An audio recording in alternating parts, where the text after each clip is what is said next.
Hi there, my name is Kendrick, and today I get to interview Sabine. So, Sabine, welcome. Hi, Kendrick. So I'm Sabine. I'm typed as an ESFP jumper. So that's SETE, play, consume, sleep, last, social type one. All right. So, what did you think, and how did you feel when you got your typing results back? Especially because you got retyped from ENFP to ESFP. You're also like a little bit weird in that sense. Yeah, it was, oh gosh, trying to remember. Well, the things that I knew I didn't fight too much on. So the stuff that I knew I was, they actually got it correct. So I thought I was this animal stack. I knew I was Bastas and I knew I was DE, so it was easy to see. And what else? I knew I was TE versus FE, so that was easy to see. I had a much harder time seeing the observer functions, and I had a much harder time seeing the the fact that I was an observer. Actually, I thought I was a decider the whole time, so I thought I was a Shan, and so. So I think when they retyped me, it was because I hadn't fought too hard on it.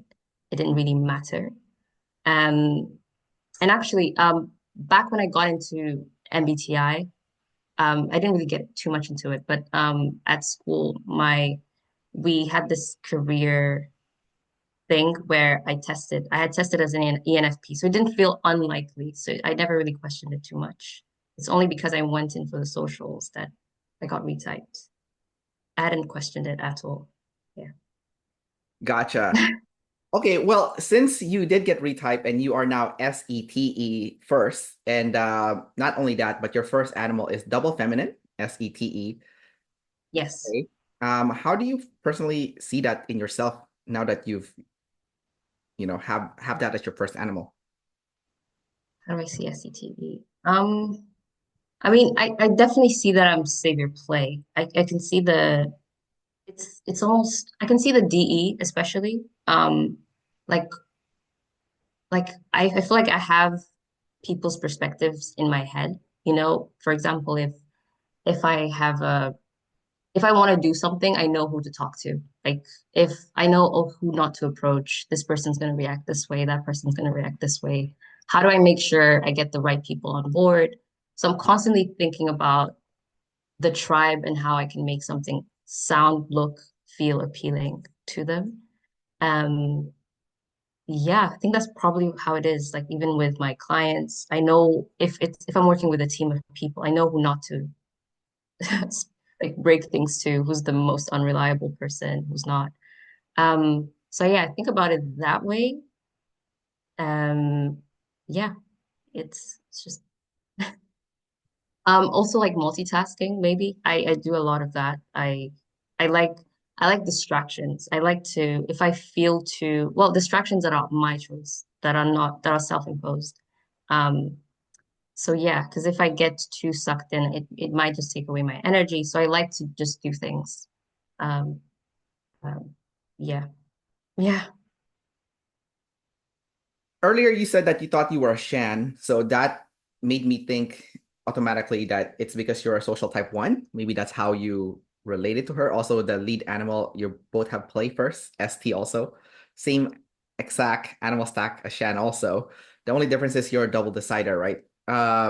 So can you share a little bit on being a social type number one and feeling kind of decider-y as a result of, being competitive, having the drive and whatnot, versus like balancing with your double decider, because you are actually a double decider also. Yeah, And yeah. the double decider kicks in before the social type, I think. So, based on what Dave and Shan have said, that animals comes first, especially the saviors, followed by social type and then double masculine, right? In that specific order. So, you're a double decider first before you're one. Can you share a little bit about what's going on with you with those contradictory uh concepts? Okay, let me think. Well, well, thing is, I'm very aware of the tribe and what their, I guess, where they stand. But I still have an FI goal, something I want to do. And I guess maybe I take things very personally, maybe. Like that's one of them. I've watched David Goggins. He's a little too intense. I'm not on that level of angry or just that motivated. I don't think I'm to that degree. I think I'm much more, okay, how do I make sure I have this thing I want to do? How do I get like I told you earlier, if I'm talking with someone, I'm like, okay, so they're down here, this is what I want. How do I push them closer to the line as possible? If they're too excited, too assertive, too whatever, how do I push them? How do I get them to calm down and just yeah, control that in that way, just so that everybody is on board with my goal, with my mission. And I think that's probably what it is. I can see the perspective, but I don't have to agree with it. Like I see where you're standing. I can even feel like empathy for you if you're crying, if you're sad, if you're angry. But I'm like, yeah, I still have something to do. I will pat you on the back and then get you on my ship, you know. That's how I feel. I think is that like an energy dump thing where you're trying to get people to a certain energy level? Because It's not an energy thing. Well, it is an energy dump thing, but it's not about whether they're excited or not excited. It's also like, I don't know, you've worked with different temperaments of people. People are too paranoid, you know, like some clients I've worked with, they come in and they're already assuming bad things are going to happen. When you reschedule a meeting, they're like, you know, I'm going to speak with the consumer, whatever. They'll complain to some board or something. And I'm like, there was something that came up, and I think that's essentially what it is. I'm looking at I've seen this version before, a version of this person who's crazier or even mellower or whatever. How do I get them on board to act a certain way, whether it's setting boundaries, whether it's replying 3 days later when I'm sure, you know, I want to create a space where they don't think they can always just write to me and I'll reply back or something. It's a lot of energy dump thing, but it's also like managing expectations. Like I'm trying to make sure we're all on the same page. Um, the page being the page that I've decided, if that makes sense. is that like a number one thing? That sounds so weird. Like I never deal with this stuff that you're saying. I was like, what? Like what? Who cares? You know, that's like what I was thinking. What do you mean, who cares? If you I don't understand how you're not seeing that. It makes sense, I think. So, because I'm not a number one, right? So for me, it sounds like, oh, you need to respect my boundaries, and I have certain expectations that must be met, and I want you to be there, and I can empathize with you, but ultimately we have to go to what I want, right? So that's kind of like what I'm seeing you kind of go to, but for me, I'm like, Essentially, yeah. I don't care about any of these stuff. Like it's not important. Like I have a goal also. I'm very goal oriented, but if for me, it's just I'm more fluid with it, maybe. It's just like I don't need you to be on board. If you're not on board, I don't care. Then I'll find someone else who's on board. Like if I have to convince you to be on board, it's not a good thing because then Oh, that's true. That is true. I'm not necessarily thinking of myself. I'm not like doing push-ups trying to convince people to be yeah, on board. I yeah, think especially if you're stuck in a contract or you're stuck with someone. If I have a client, they've probably paid for a service. You know what I mean? It's if there's relationships I can't control, you don't choose your family, you don't choose your clients. I mean, to some degree you do. But you know what I mean? It's like, okay, now that I'm stuck in this little whatever, how do I make sure I get the best out of it? You know, it's just the best. Ideally, everybody should be, I don't want to say like me, like there's an ideal way I would hope for things to be, but right. how do I get it closer to it? Um, the closest I can get to it, the better, I think. Just for the context of people watching this, before we recorded this interview, me and Sabine were talking about our experience working as recruiters. So just I have to use my NE to make sure people understand what's going on because otherwise it's gonna be confusing. But so yeah, me and Sabine both work in recruitment, but so that's why we're talking about this right now.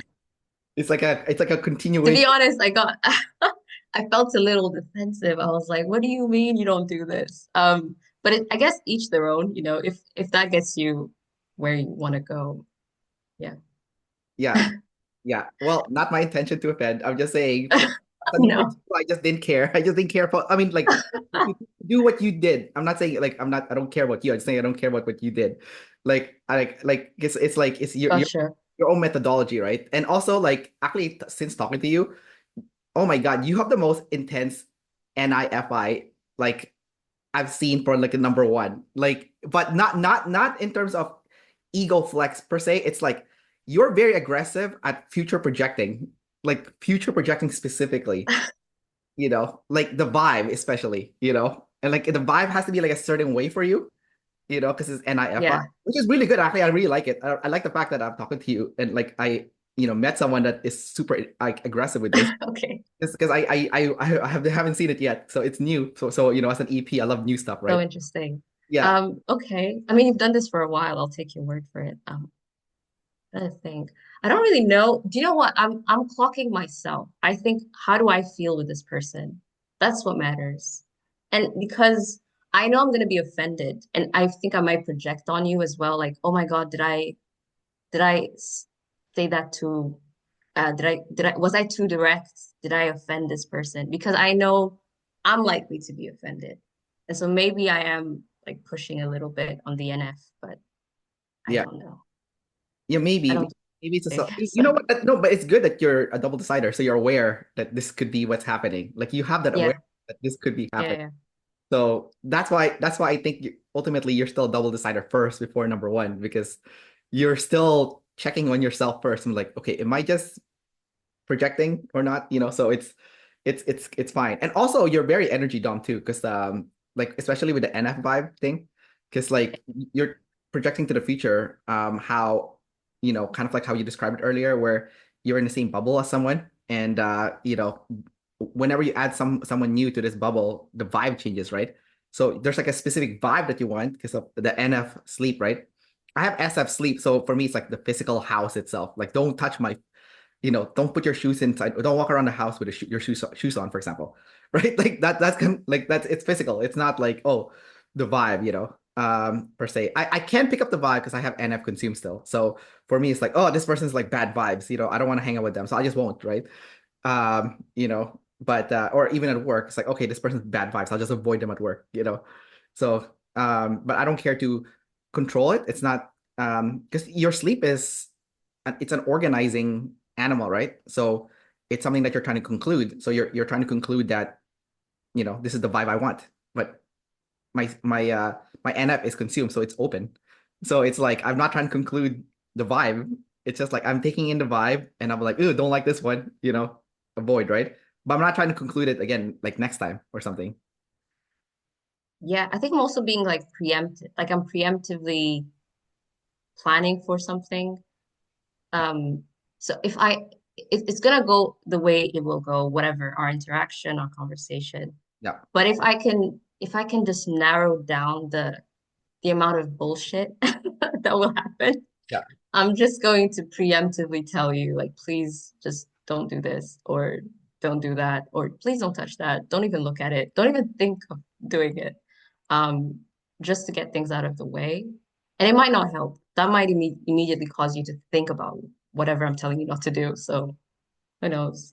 Oh, I see what's going on. You're demon friends. That's why the least you have to deal with people BS, the better, because you have your own goals and stuff in your head. And if you have to deal with people BS stuff, then you're wasting your time. Essentially, that could have been used to get yourself ahead. So you're preemptively kind of setting up all the systems just to.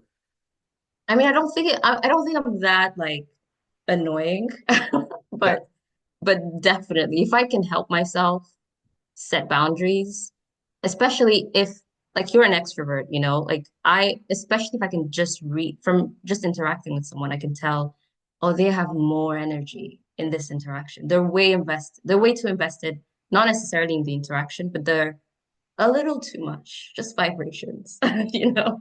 right. I'm just like, here's what we will not do. If you want to do that, go here. Directions there.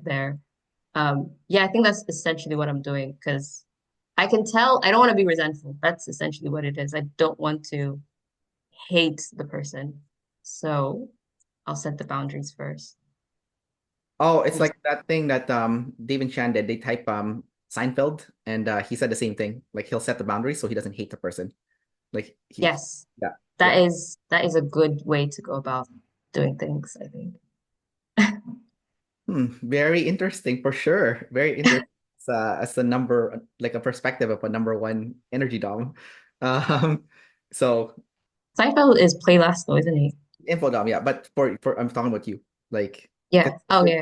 you're injecting a lot of energy stuff too in like the stuff that you're mentioning. But no, it's just interesting because for me, I'm not self-motivated. I'm tribe motivated. That's a new cross check they added, right, for social types.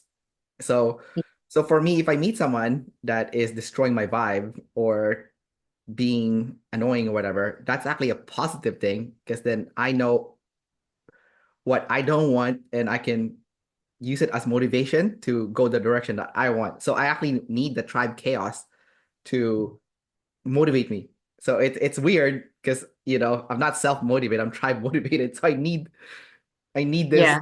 I need the BS. The BS helps me actually to remind me what I need to do. It's weird, but No, no, no. I'm not even judging, I'm trying to think of ways I have been, I guess for me that feels toxic, by the way, but what are ways that I've done something that I deep down know on like that it's not necessarily productive, but it gets me excited or it gets me awake. yeah. Like when I was a kid, I used to always be like late. I still have a bit of time management. It's not my biggest strength, as you You're might know. still you're still an EP at the end of the day. Exactly. But I used to love the excitement of am I gonna make it, Like I'm always just about to do something. And I always end up doing it. I think that's not it reinforces this bad habit, but then it happens. So because that would get me excited to do it. And I think it would convince my brain that I wanted to either go to school or because why am I fighting so hard to go to school if I hate it, Right. Long term, in the moment, it would feel like I was excited. I don't know. But yeah, I don't necessarily think it's a good thing, but yeah. I'm confused about the context of the story. So you're fighting trying to not go to school or No, you're no, no. Kids hate school. Like, I don't know if you enjoyed waking up at, I don't know what time, 5 o'clock, because our classes started, sometimes they started at 6, sometimes started at 8. And so because I was afraid of being late, working so hard, all the things you have to do to just make sure it happens within like 5 minutes, like that would trick my brain into thinking I loved going to school, I guess. I don't know. is that in high school or is that in college or university? Like when Primary school, oh, I primary. was, yeah, Oh, yeah. I see. I mean, I did it a lot in high school because I'm also a night owl like you, kind of like what you discussed earlier. And but I think the difference is like for me, I just got suspended in school for being late all the time. So it's a little bit different. I didn't like school though. I thought I only like school because I'm savior friends. So I like making friends and hang out with friends. But I didn't feel like I actually learned anything in school other than socializing, which actually might be a really important thing actually. Now that you think about it. Um, No, I think for me, school was more, I didn't like attending classes. Like if when they were pretty lax on that, when they were like, you don't have to attend all the classes. Some schools I went to, you had to have over 90 attendance, over 90% attendance. But everywhere else, when it wasn't like a requirement, I actually loved it. I would usually do pretty well. Yeah. is that just like an EP thing? You're like trying to rebel on things that has a mandatory requirement, and if there's no mandatory requirement, then you like it all of a sudden. You're like trying to kind of If there is a mandatory requirement, there is a loophole. I have to find it. I yeah. have to always You need to find exploit it as much as possible. like an escape door or something. Or even like it's sure it's there, but okay, is it a fine? Do I have to pay a fine? Like what am I doing? And can I afford to not necessarily follow through 100%, if that makes sense? Yeah. You know? Okay. So you're still an EP at the end of the day. That you're still like the EP programming is still Sure. Yeah, don't control me, exactly. bro, kind of programming is still like in charge kind of deal. Which I completely get. I'm also an EP, by the way. So uh yeah, I hated school because it was for me it was because I felt it was useless. You know, like I don't want to learn anything. I don't want to study something that I don't think I'm gonna use. Like unless it was practical, I felt like it was a waste of time, you know. So I had a phase. I had a phase similar to yours. But if I think about what got me in trouble in school, you said you got in trouble because of, what did you say you got in trouble for? I got in trouble for a lot of stuff. I was always late. Okay. Yeah, but like I also Okay, fought. being late. I Yeah, usually got in trouble. Lateness was not always a thing for us, attendance, lateness, all that. It was more because I would get in trouble with the administration if they changed something, if they changed the timetables. This is why I was like, why would you set it at this time? Like for me, hours of the day when we do this, if I do math in the morning or even like I got in trouble a lot with it wasn't trouble because I would go in intending to um, do something. So it was like if they changed the menu at our school without giving us some sort of letting us know beforehand, or yeah.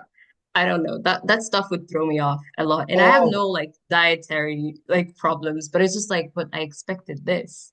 Why is it limited to this amount and that amount? I see. I see what's going on now. Your SE doesn't like to be controlled by the SI. That's what it sounds like, you know? Or just tell me. You can maybe blast it out way before it just has to be done.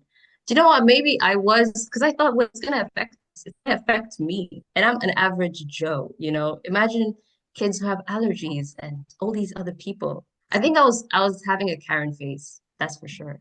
That's funny. That's funny. Um, That's what was happening. Just no, yeah. because like earlier you were telling me like you always do your interview this early. I'm like, it's 10 a.m. That's not early. Like I've done interview at 6 a.m. with people. Like, No, it's a Saturday though. If it is very early. This is my like my me time. I don't know. Yeah. Well, I mean, it's fine. It's not a big deal, honestly. But like for me, I'm like, Yeah, you could have blasted that to me. You could have been like, oh, can we do it a little bit later? I'm like, sure. really. You gave me two options, okay? I thought I had to pick between A and B. Like I gave that's you how it felt. I gave you two options because I noticed when I schedule things with people, people are so indecisive. So I'm like, okay, you know what? I'm gonna give them two options from now on, and they'll pick one of that two. If they don't like one of the two, they'll tell me. And that's kind of Right. That is so blast last of me. I should have, you know, even last time when because last time we tried to schedule it, I think you gave me a day way too far in the future. It was probably just a month away. yeah, And I was like, I don't know who I will become between now and then. yeah, okay, And so I was like, no, not gonna happen. But yeah, yeah, yeah. I appreciate it. It's fine. It is completely fine to have an interview at 10 o'clock. It's completely normal. It's just if I can pick, I'd rather have it in the afternoon. That's when I feel much more blasty, if that makes right, sense. Because yeah. right now I'm just like all over the place. My energy level, I don't know how I feel. You know, it's just, yeah, Well, I mean, I don't have any expectation for the interviews. So like when I interview people, I literally just get you on camera and we chat. Like, and then I want you to that be in is, natural state. Like that's literally like what I want. So if you're no, asleep, that is so, what's the word? Wow. That's a maverick thing to do. Like putting yourself out there and I have expectations. I know how I want to feel. I know what I expect from the conversation. mhm, I know what I will avoid as much as possible yeah, if I can. You're just like, yeah, I don't have any expectations. And you're speaking to people, random people on the internet too. yeah, mhm. Like anything can happen. You know, Yeah, and I'm that fine is with any scary to me. I'm fine with anything. No. You know why you're scared? You know why you're scared? It's because you have Yeah, masculine and I. So whenever you have a masculine function, it means it's a threat. So for you, the future is a threat, right? I have feminine NE, so my future projection is feminine. So I don't see the future as a threat. I interviewed another ESFP like you. right, I think actually you're type twin except number two. right. He said that you don't fuck with the future, and I'm like, who cares about the future? The future has multiple trajectories. So, it for me, it's like not a big deal. But the masculine NI people, which I always think people with masculine NI are the craziest. No offense. I mean, you might think you're crazy also, but I don't know. No, no. I don't even feel like I'm projecting. I'm just like the internet is crazy. Like that's it. Like, okay, Sabine, you know that to be the truth, which I think it is. Okay. How how am I just putting myself out there? Hey guys, just please come and ping me, bother me, and it doesn't matter. I have no expectation. Now I have. a lot of expectation. If I could list them out, I will. I think so. I would. I'll definitely Yeah, do that. yeah. Can you give me some examples of those expectations? I'm kind of curious now, because like this is like first I'm hearing of this kind of stuff, so I'm really curious. Well, I've consumed quite a lot of your interviews, right? So, okay. At this point in my mind, it feels like you should, and this is where I'm like, should. I you should probably know what you're expecting from if you have a conversation with an EP who's blast asked. I believe you probably do, right? And it's not like in a I don't want to say in a like a you probably know what to expect from because you've done it so many times. At this point, you're like, oh, another one, Oh, you okay. know? I see what you mean. Yeah, usually when I interview number ones, I really enjoy the conversations. So I kind of expect that to happen. But certain types I can already tell, like, oh, it's one of these types. I've already interviewed one of these, and I know how this is gonna go, and I'm already cringing, but I'm gonna do it for the tribe because I'm tribe above self, and the tribe is No, this specific type. So, you know. no. The tribe is not. No. The bar is in hell. The tribe is not worth all of that work. I don't think I'll do that. No. It is for me because I'm SI motivated, so I need to have the library of the biggest, the widest, different types being interviewed. So even if there's a specific type coming in that I don't necessarily mesh with, I will still interview them, Mm, just to build up that archive of interviews. So it's still serving the purpose, the long term goal. Because even for you, I'm pretty sure there's aspects of your job that you don't like. So yeah. you're still gonna do it, right? So for me, it's kind of like, okay, there's still aspects of my channel that I don't necessarily enjoy, but I will still do it. So there's a specific type coming in. I'm not gonna mention what they are, but they'll come in and I have to interview them, and I'm like, okay, you know what? Just smile and chat with this person for like 1 hour, and then just get it over with, kind of deal. So yes, I get what you're trying to say, and yes, because of I've been doing it for many years, I can see where this is gonna go, and But but I always think it's like in your case, there's like plenty of fish in the sea kind of thing. Like yeah, there's probably another ESFP, SETE. You've probably met a lot of those. yeah. It it's not necessarily down to the type of a person. I will find another person who is exactly your type. There has to be one. So yeah, I think that archive thing is gonna happen regardless. It's gonna happen because you're obviously working towards it. But yeah, how do I mitigate? How do I reduce the amount of bullshit I have to deal with? I think from my perspective, being sleep last though, for me, it's I'm trying to crank out as much content as possible also being a YouTuber. So if people come in, I'll be like, yeah, Mm, okay, I'll interview you, sure. So that's kind of like my thought process, because for me it's another piece of content also. So it's not like, oh, I need to have specific standards, and okay, this person's bad vibes, I'm gonna kick them out and then get someone else. Yeah, I like to be surprised also. Like, okay, maybe I initially thought this person could be, this is how it's gonna go, but it didn't go that way. And I'm like, great. I want to be pleasantly surprised, right?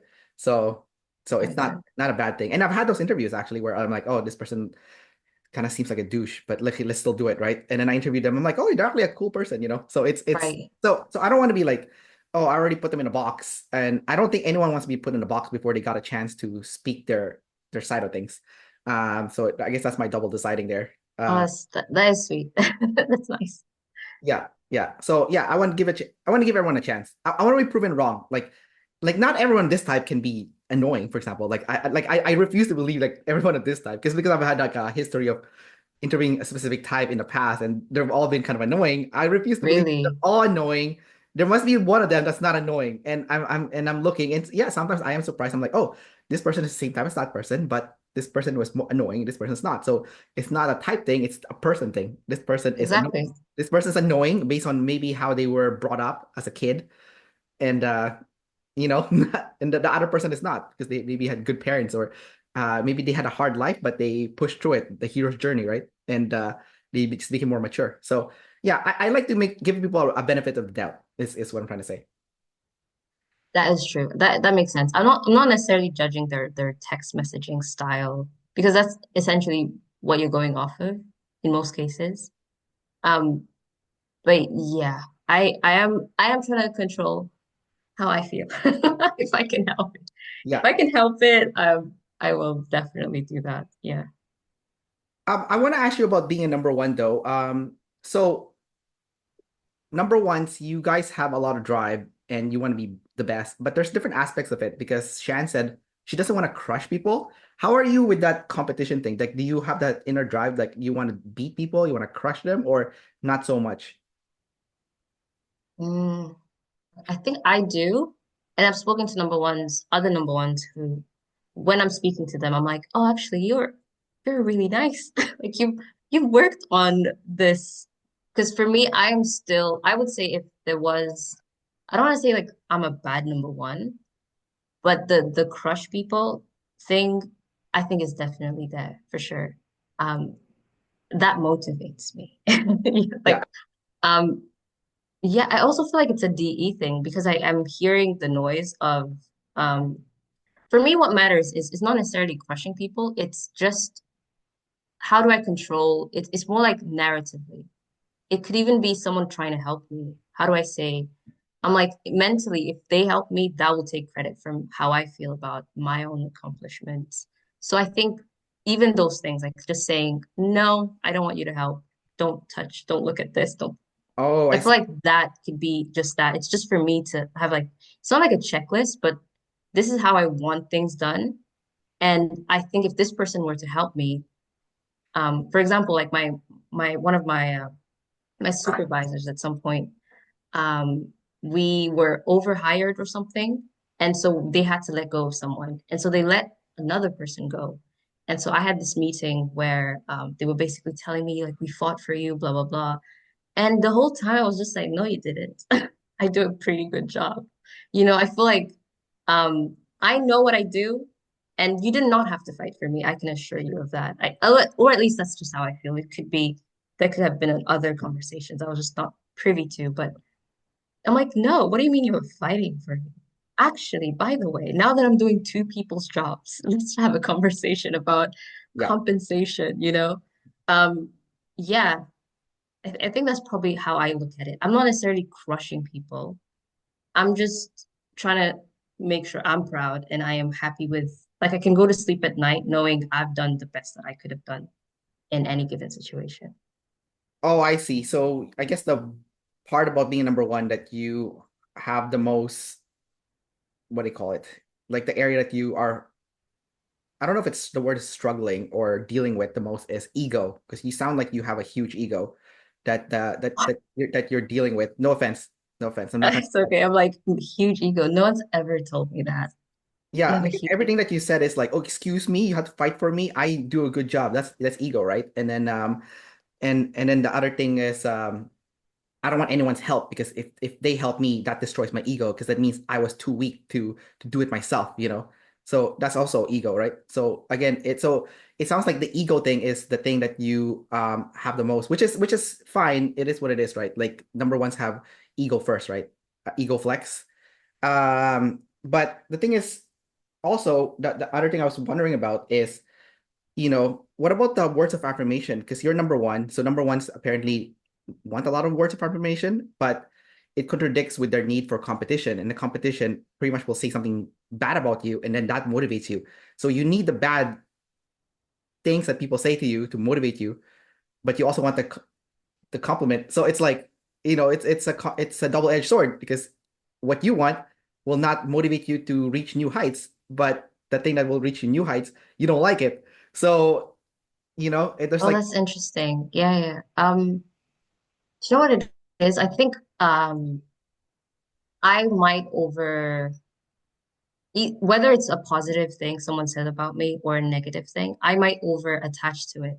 And sometimes because I'm still like NF sleep demon, I might not even be aware that they said something and I was like, fuck, I'm gonna prove you wrong. I might not even know that I had that conversation with myself. And so it will occur to me like 8 months down the line. That's when I'm gonna be like, oh shit, that's what happened. I over attached to it. So I don't necessarily know how, but I've seen myself react to what people say or what they don't say. But it's very subconscious. So I definitely wouldn't know when it comes to like of affirmation, like how right. I react to it or how I don't react to it. I just know that someone might say a really small thing that's positive, and I will stack so much on it. Yeah. I'll be like, so they think I'm this and this and this. I think I'm pretty awesome. You know, I think that's the problem. And I might like I might project so much more. And they were just giving me a compliment. And whereas someone else might say something like, I don't think you can do this. And they just mean it like this task you cannot um in my family, I have a lot of nieces and nephews. And every time one of them would be born, I had names, I have names, ideas, and every single time it was shot down. And so I remember taking that. I think someone said something like, Sabine, your names are just not the best, or something like that. And I think I over attached on it, like that idea that I'm not good at naming. Oh, I think I'm terrible. You know? Yeah. And I think someone asked me some random question like, what would you name, like if you wrote a book, what would you name it? And I remember saying, yeah, I've been told I'm not good at names, da da da. And I remember after saying that, that's when I was like, wait, I'm thinking about this? Like how random. Oh, it stuck, eh? It literally stuck. It was like attached. The tribe said. Okay. Um, but yeah, that's how it is.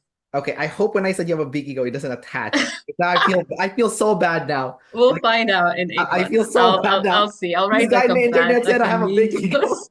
This guy, I feel horrible now. Um, No, it's fine. yeah. I'm But just gonna write a diary entry on the 12th of October. So Kendrick said, yeah. yeah, But I actually want to ask you more about that topic, actually. Not trying to put gasoline yeah, in the fire, but like, so earlier you said that your employer said they fought for you. What if that act is actually true? They did fight for you.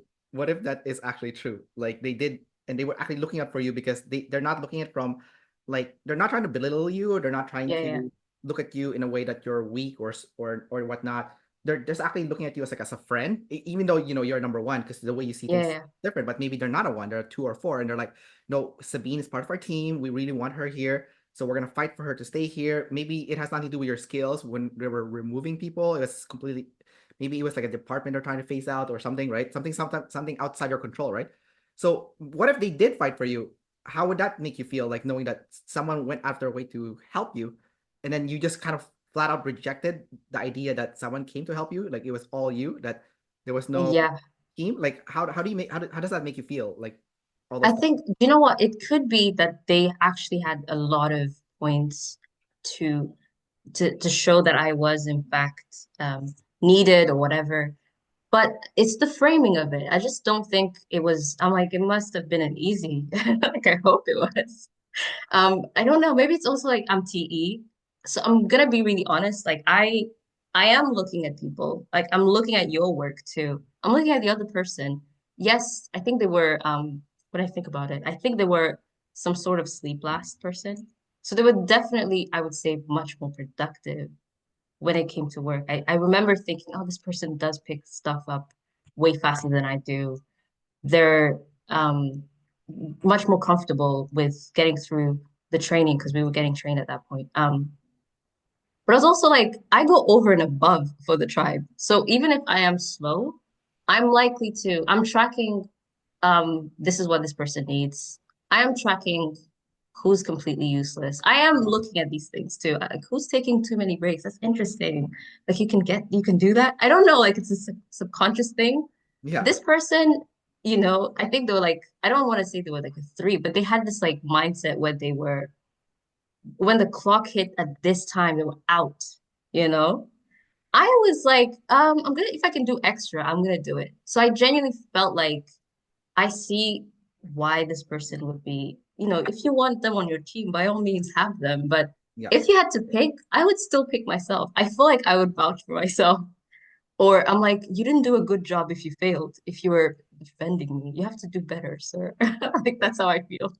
Um, Oh, I I see. don't know. I personally felt in that instance specifically. I just don't like the framing that someone else did anything.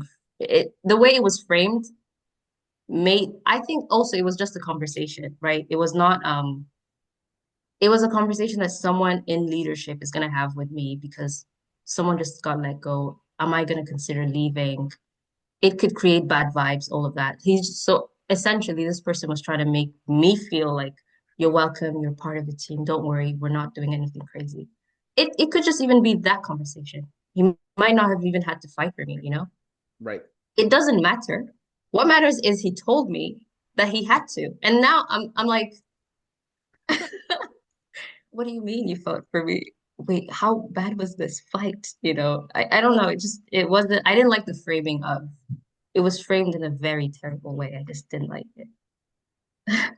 Oh my God, I love you guys number ones. You guys are so interesting. It's No. like you guys are so Okay. interesting. Like I'm so fascinated by this interview. But so the thing is that you said earlier that I thought was also very interesting was how you're tracking everyone. Do you think that other people in the tribe is also tracking you, like the way you're tracking them, or do you think they don't care? Because like you said, like oh, people are out the door by exactly the time you're off, so those people probably don't care because it's like a paycheck to them, right? Yeah. I've had conversations where I have, and also I'm tracking stupid things. Like sometimes I'm also tracking, like I subconsciously might find out, I might look at you and I'm like, something's different. I don't know what Kendrick's doing with his new hair. Like something's different. I just don't know if it's the hair. Is it a new watch? You know, I'm like tracking that too. And I might not even know that I am. And so if I compliment you, like, oh, I think did you change your hair? You look really, really nice. Sometimes I'm just tracking all those things. And I remember I think I complimented someone I think they're like an IP and it weirded them out so much because I was so frustrated. So for me it's like because it's Demon and Yeah, I am I'm doing it without even knowing that I'm bothered by the noise, like you're breathing too hard. Are you stressed? Like, why are you sighing so much? You know? right. So I might ne not notice that I have been tracking you all year round. And I'm like, Kendrick's stressed, not because I care about Kendrick, but I just feel like, oh yeah, you're breathing differently today. Are you okay? Like, so I think I do track people, but it's just in order because I'm tracking myself. Yeah. And I'm like, oh yeah, you're sneezing a lot. You're probably ill. It's just that I'm tracking those stupid things and it's just because, I guess, just being DE and being SE as well. Yeah, it sounds like you're forgetting a lot of stuff you're tracking because it's feminine SE. So you're forgetting the stuff that you've gathered, like physically. So that's why. Yeah. But then, regardless if you forgot or not, it still went through your NF sleep for processing. Yes. Yeah. Because here's the thing I've noticed if it's an object, if it's objects, I don't necessarily track them as well. Because, like, if it's like a loud air conditioner or something, like, I will dumb it down over time. Like, I'm the kind of person, if you put me, I can work in any environment, loud, quiet. If I put my head down, I'm going to work. Yeah. But if it's a person, if you put me next to anybody, I'm going to immediately start tracking them. Like, if they're like this, you're sighing hard. Like, why are you tapping the floor? Like, why are you doing that? Do you want to? Like, I immediately start feeling concerned. So I've noticed that about me, and so I try not to be too, because I feel like I'm very blunt. Because I'm like, why are you breathing so hard? Yeah. And so I'm like, I Because I'm need to like alive. dial it down a little. I need to dial it down because someone will keep touching. I was chatting with my friend and he kept like lowering his t-shirt. He kept just touching himself. And I was like, why are you doing that? Like, you look okay if you're like, stop grooming yourself, you know, just sit comfortably and keep quiet. Like, I'm just like, I can't help it. It just bothers me. And now I'm not focused and I'm not doing what I have to do. Yeah. Yeah, it sounds like it's your double masculine sleep again. Like it's you have a specific like vibe that must be there, and everyone around you is ruining that vibe by doing Yes. their shtick, and it's bothering you because I when you were saying that I was thinking about my SF sleep. It's double masculine, right? So I don't get bothered by like oh someone's grooming themselves or they're sighing too much. I get more bothered by like let's say I hear someone chewing because like it's SF, right? And I'm like oh stop it. It's like so it's the actual SF of it that's bothering me, not like the NF vibe of it, but it's interesting. But I can see it from your perspective how it would be bothersome and it would drive you nuts because it's double masculine and so there is like a specific way that you want it. So totally get it. Like for me, for example, like I'm traveling right now for 1 year, right? So I'm in Poland right now, and I have my own little place, and like my SF is completely in my control, which I actually noticed that when I have my SF completely in my control, my work is 2 to 3 times better than when I'm back in Canada, when I'm living with people and freaking like my SF physical space is always being tampered by people with extrovert sensing, which pisses me off.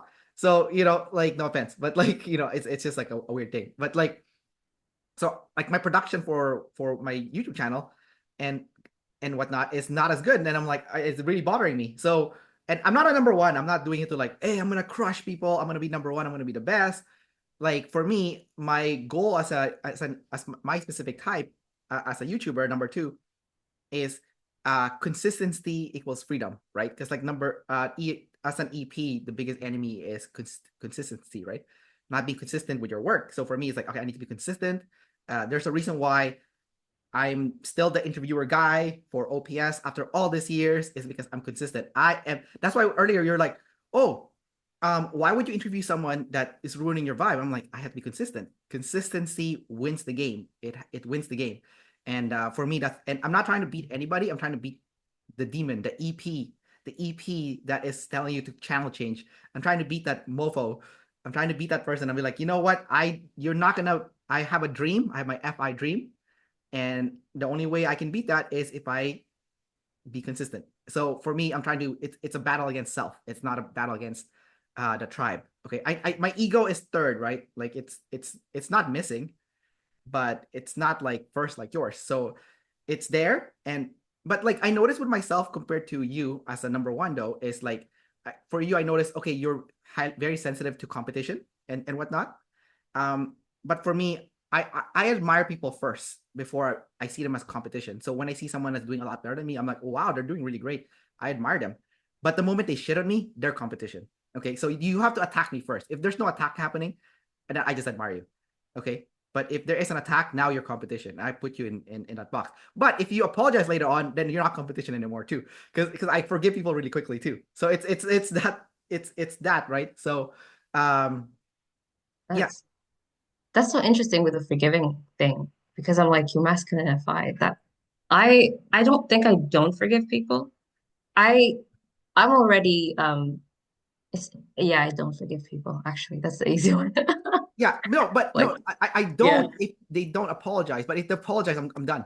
They're already Oh, forgiven. same. Okay, same. We're on the same page then. Yeah, yeah. I'm So if they apologize to you, you're good, right? You're good. yes, yes, but I am waiting for an apology. That's how I feel. Yeah. No, no. Okay, so that's the difference. I'm not waiting for an apology. I just think you're a piece of crap and you're out, right? But if you apologize, we're good. We're good. Right.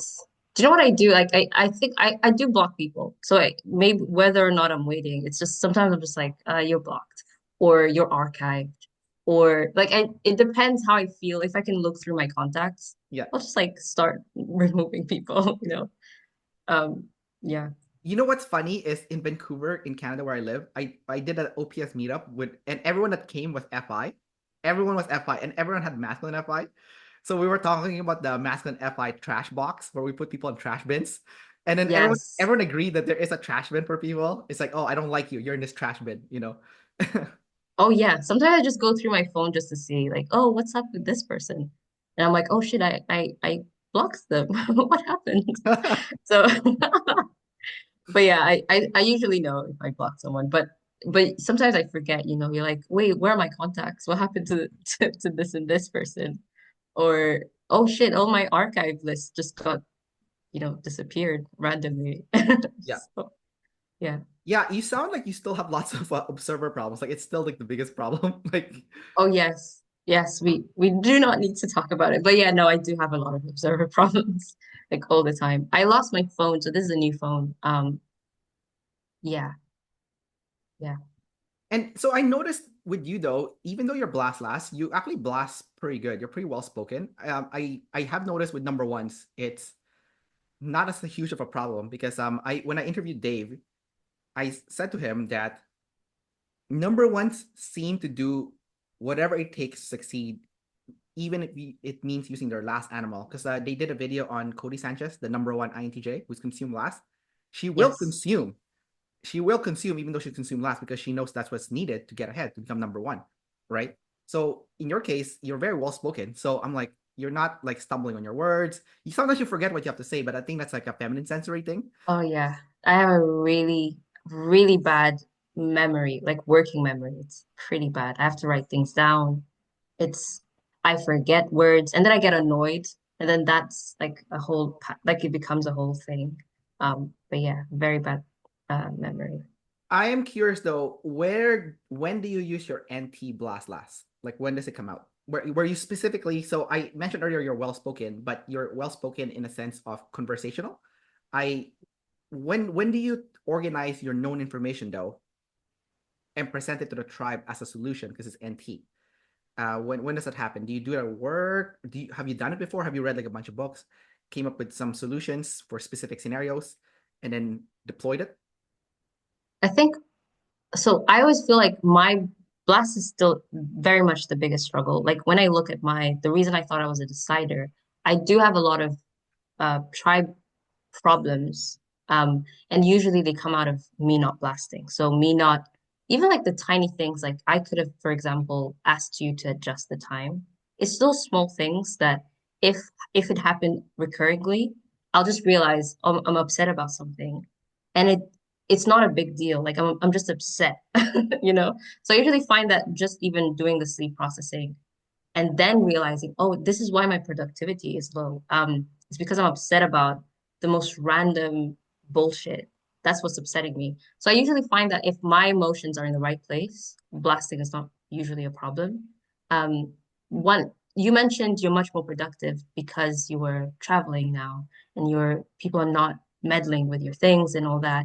I've noticed I'm much more productive when like I do the same thing. If I go on walks every day, not every single day because stuff happens, but I try to be very intentional about doing a lot of sleep processing, going on my walks. Our offices are somewhere in like a weird neighborhood, like a lot of old people.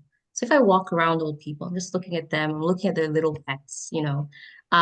Like that helps me a lot. Weirdly enough, like I'll be so much more productive just because it's that bullshit that I'm piling on every day. Like I'll be upset about this and then I'm upset about that and then I'm upset about this. And then next thing I know, I don't want to work. But because I do a lot of like, I try my best to be as to process as much as I can. I'll go back to work and then productive and I'll be fine. So I feel like for me, blasting is there's a lot of sleep that goes into it. Yeah. So even with clients, I would say I blast a lot more at work. With family, there's still like things to figure out because it's so much more personal. Um, but at work, I try to be very intentional with like my clients. Like as I said, if a client is a little too intense, I know how to deal with that person. I know I'm not gonna engage if they write this and this and this. Some clients will spam my email, my inbox, and I'm like, okay, how do I make sure within X amount of time this person is that they start acting normal? You know, how do I set expectations with them? So how do I create this? I'm going to not reply every single time they write me an email. I want them to think I'm as busy, even if I have nothing to do. I'm not going to reply to you because I want you to start actually seeing me the way I see myself. Um, so I would say setting expectations with people, with the tribe, and maybe second thing would be um, I don't know. Um, yeah, just knowing, as I said earlier, like just knowing how to, if I know this person's acting a certain way and I do not like it, either they're going to be blocked, or if I'm stuck with them, how do I make sure I am intentional in how we deal together? That I at least make sure the interaction goes exactly how I want it, or as close to that as possible. Yeah. So I try to control things if I can, Yeah. just to help myself. I mean, Dave and Chan did say that the EPs are the most controlling type, so it would make sense. Yes. Yeah. I Uh, think I am actually. Yeah. I have one last question for you. As a number one, what is your aspiration in terms of like the ultimate goal for yourself? Like, what does being a number one look like for you when you achieve the ultimate number one goal? And the follow-up question to that is, and after you achieve that ultimate goal, will you delve into the fourth demon part of the social type, which is friends, and are you gonna start making friends or indulging more in relationships, being more doing more social stuff, or and how do you see that, like, because like I remember I saw a video of all the number ones hanging out together, so it's like a number one club kind of deal. Like I saw a video of like Michael Jordan playing basketball with Tom Brady, like the best NFL player in the US, and I'm like, oh, there's like a club here for all like the number ones in their area, so they're like friends but only with other number ones, right? um so those are my question for you, my final question. Right. So the first one, what is the ultimate goal? Yeah, the I ultimate think goal. the ultimate goal has been to I want to live in like I want to live in Africa. Like that's always been a goal of mine. Um, but every other time I travel there, sometimes I'm like, oh shit, the transport system's terrible. I don't want to be around this. So I try to make sure it's still because I don't want to wake up 5 years from now and then realize I hate the weather, I hate this and that. So I try to think about these things because if I over attach to it because I'm masculine sleep, it would be very difficult if I don't question it, and I don't want to question it when I have no time to deal with it. So that's the goal. I would ideally like to like retire back home in Rwanda. Um, Oh, you're but from yeah, Rwanda? yeah, I'm Rwandese. Yes. Oh yeah, I've been to your Um, country. have you? Yeah, I don't I'm want. a I'm a Kuro Yahweh. I'm a kuru. I'm a kuru yaoi. Oh my gosh, Kendrick. You're literally right now. I'm like, we're friends. I love that you've been to Rwanda. That's cool. Um, oh yeah, so yeah, ideally I would like to retire there. I'm gonna ask you what you think of the country, but maybe after the interview. Um, but yeah, I've gone there and I'm like, I don't like the transport. I don't like this. I don't like that. So, but I also don't want to miss out on the development because I'm so excited to see like Africans doing well. I want to see just development. I want the narrative to change. We had a genocide back in the day. Hopefully, if we can build on that and just do better, yay, we are doing better. But yeah, I would ideally like to retire in Rwanda. I would like to age there. I would like to die there. I want my like I want to yeah. Um, what do you say? What was the second question? It was about how do I expect making friends or something. Um, yeah, a lot of my friends are, I would say, well, actually, I have quite a few friends who are friends. But I do have a lot who are savior flex. And I've tried doing the thing where I'm friends with flexers because we're all flexers, but that doesn't work usually because you get irritated by them very quickly. It's just like, it's just the vibe is always off. If anyone wants to try it, it's terrible. Um, but yeah, I'm always just friends with the people that I really like. I always find that, and this is just me thinking, flexers, um, when I'm friends with, I'm trying to think, I just lost my train of thought. But yeah, my friendships when I was really, really young were very clicky. It was very like, I see myself in you, and it's like looking into a mirror kind of thing. And so it would look a certain way from the outside. I'm pretty sure it looked like a click or something, like the way you described Michael Jordan and all that. And I'm like, I don't think that was the intention, but that's usually because the few friends you make, you're really invested in them. So um yeah, now as an adult, everyone's a friend. I always find out that people tell me we're friends, and I'm like, oh, good. I didn't know we were friends. So that's how I usually realize that I'm friends with someone. Yeah. Gotcha. Okay, so you do have friends. You're not like the social ones with no friends. You do have friends. No, I don't think so. I think people tell me I am friends with them. I'm like, oh, okay, cool. I did not know, but now I'm invested. I didn't. Maybe it's just because I'm savior play too. Maybe it's because I'm double feminine play. You would think I'm that. feminine play.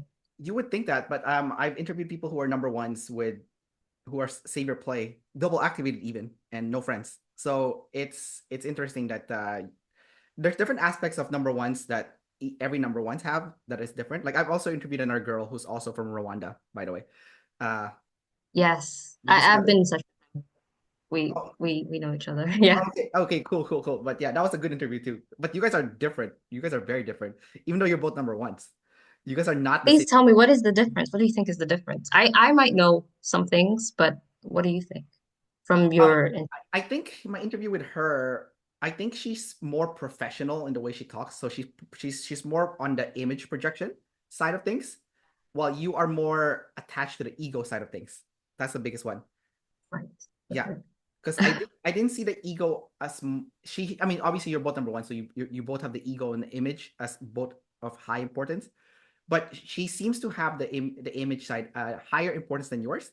But you seem to relate your ego more than she did. So that's the biggest one I've noticed the difference between you guys. Uh, Right. Yeah. I don't know. That's interesting. That's very, very interesting. yeah, and Yeah. then also you with the friendship thing. I think last time when I spoke to her, the friendship thing is not as important to her as it is for you. So there's definitely those differences, even though you're both social ones. So I do like to see the differences between each of the social types. Just because you guys are similar types doesn't mean you're gonna be the same, right? So Yeah. yeah, Yeah. I'm certainly not a David Goggins. I always watch him. I'm like, what is this person doing? yeah. You know? No, he's extreme. He's on extreme on top of extreme, I think. Yeah. So yeah, I agree. I've seen how differences. I think for me, I do think I have it's my demon FI. Like I have a lot more um I'll say I'm more defensive. I think maybe that's why you see the ego is because I am trying my best to protect. I know I'm like a double decider, but my FI is like very easily hit. I think I walk with it like on my sleeves. It's just very easily hit. So maybe that's probably what it is. You have a chip on your shoulder. I guess that's what it means. Yeah, you could say that. I don't think so, but I'm not defensive from the get-go, but I'm very easily I'll be like, oh, okay, so you think that. And then I might also because I'm blast last, I might not necessarily even like ask you what your opinion is. I might be like, okay, I'm gonna take note of that and just I'll bring it up 8 months to a year from now. And I'll be like, so you remember, I'll just like take out a parchment of paper and just like roll it in your face and say, Exhibit A, you are I'll just like, yeah, that's probably what will happen. So I think I can definitely tell that I'm more even in Enneagram, I got typed as a triple assertive. So 783.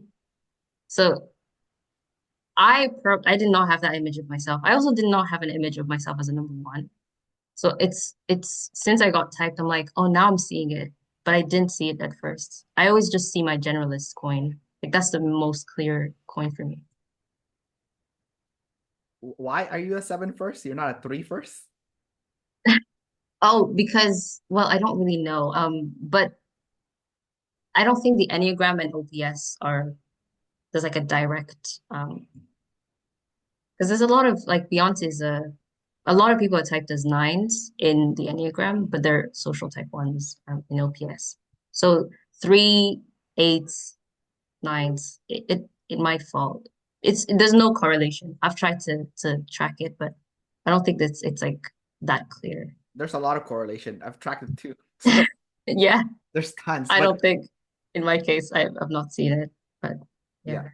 Okay. Well, we'll leave it at that. I don't want to, go in another rabbit hole here. So No, let's not do that. okay. So we'll end the interview here. So I can chat with you briefly after the interview is finished. But thanks for coming out for this interview, and bye everyone.